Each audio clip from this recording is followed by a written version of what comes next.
कि हीरे की कीमत आईने से भले ही लाख गुना महंगी हो, लेकिन तब भी हीरा पहनने के बाद लोग आईने को ही ढूंढते हैं। नमस्ते, मैं हूं आरजे कार्तिक। एक बड़ी छोटी सी कहानी है पुराने जमाने की। मिट्टी खोदने वाला एक मजदूर था और वो मिट्टी खोदने के बाद उस मिट्टी को अपने गधे पर लाद करके कारीगर तक पहुंचाता था। एक दिन मिट्टी खोद रहा था तो मिट्टी खोदते खोदते उसे जमीन में से एक चमकीला पत्थर मिला।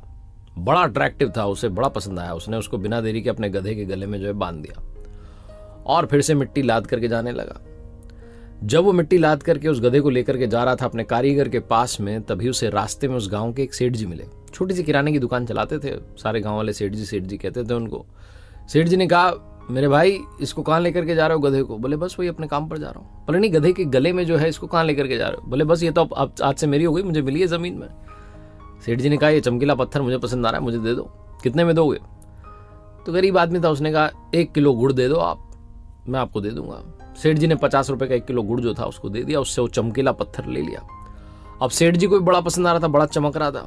तो सेठ जी ने ले जाकर के अपने गांव में उनकी जो दुकान थी किराने की, उसके तराजू की डंडी में बांध दिया और बड़े शौक से उसको रखने लगे। बार बार उसको देखते थे कितना चमकीला है। एक दिन उनके गांव में संयोग से एक जौहरी आया और उसने देखा कि किराने की दुकान चलाने वाले सेठ जी के पास में तराजू की डंडी में हीरा बंधा हुआ है।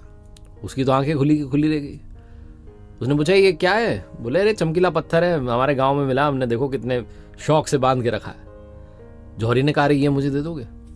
बोले हाँ दे देंगे, 100 रुपए दो, अभी दे देंगे।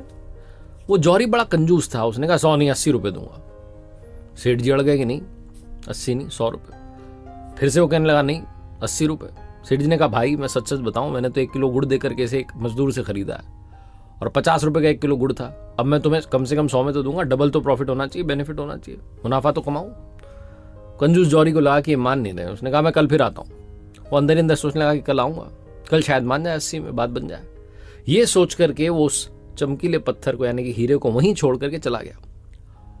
और किस्मत ऐसी घूमी कि उसी शाम में एक दूसरा जौहरी अपनी कार में बैठ करके जा रहा था उस गांव के रास्ते से दूसरे शहर में, और उसकी कार उसी गांव में आकर के खराब हो गई। उसकी कार खराब हुई तो वो इंतजार करने लगा कि ड्राइवर उसे ठीक कर दे। तो अब क्या करे, तो गांव घूमने लगा तो वहां देखा कि किराने की दुकान है, सेठ जी बैठे, सोचा कुछ खाने पीने का आइटम ले लेते हैं। दुकान के पास गया तो जाकर के देखता है कि वही तराजू की डंडी में एक चमकीला पत्थर जो है वो टंगा हुआ है, यानी कि हीरा बंधा हुआ है।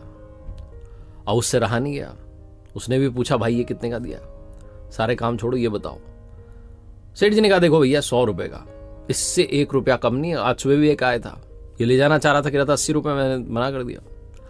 100 रुपए से 1 रुपया कम नहीं, लेना हो तो लो, नहीं तो बात खत्म करो। दूसरा जो जौहरी आया हुआ था बड़ा समझदार था, फटाफट उसने 100 रुपए का नोट दिया, वो चमकीला पत्थर यानी कि हीरा रख लिया और जैसे ही कार ठीक हुई रवाना हो गया कि कहीं वापस ना ले ले सेठ जी। अगले दिन वो कंजूस जौहरी आया और कंजूस जौहरी आकर के देखता है कि तराजू की डंडी में से वो गायब है। पूछने का, कहाँ गया वो पत्थर? सेठ जी ने कहा, वो तो एक दूसरा आदमी आया था कल शाम में, लेकर के गया, उसने मुझे 100 रुपए दे दिए। कोई उसने ना नुक्कर नहीं की, बिना देरी के 100 रुपए दिए, लेके गया। वो जो कंजूस जौहरी था उसे बहुत गुस्सा है कि क्या हुआ, हाथ से आया मौका निकल गया। अब गुस्से में क्या करे, गुस्सा निकालना था। तो उसने सेठ जी को कहा कि तुम्हें पता भी है, चमकीला पत्थर नहीं था, वो बहुत महंगा हीरा था और तुमने उसे ऐसे ही दे दिया 100 रुपए में। सेठ जी भी बहुत कलाकार थे, उन्होंने कहा, भाई मेरी छोड़ो, मुझे तो पता भी नहीं था कि वो हीरा है। तुम तो समझदार हो, तुम तो परख करते हो, तुम तो पारखी हो। तुम्हें जब पता था कि लाखों का हीरा है तो 20 रुपए के लिए क्यों झिकझिक कर रहे थे? तुम उसे 100 रुपए देकर के कल ले सकते थे, लेकिन तुमने मौका मिस कर दिया। तुम मुझसे बड़े बेवकूफ हो, मूर्ख हो। कंजूस जौहरी था, उसके अलावा कर भी क्या सकता था, पछताता रह गया।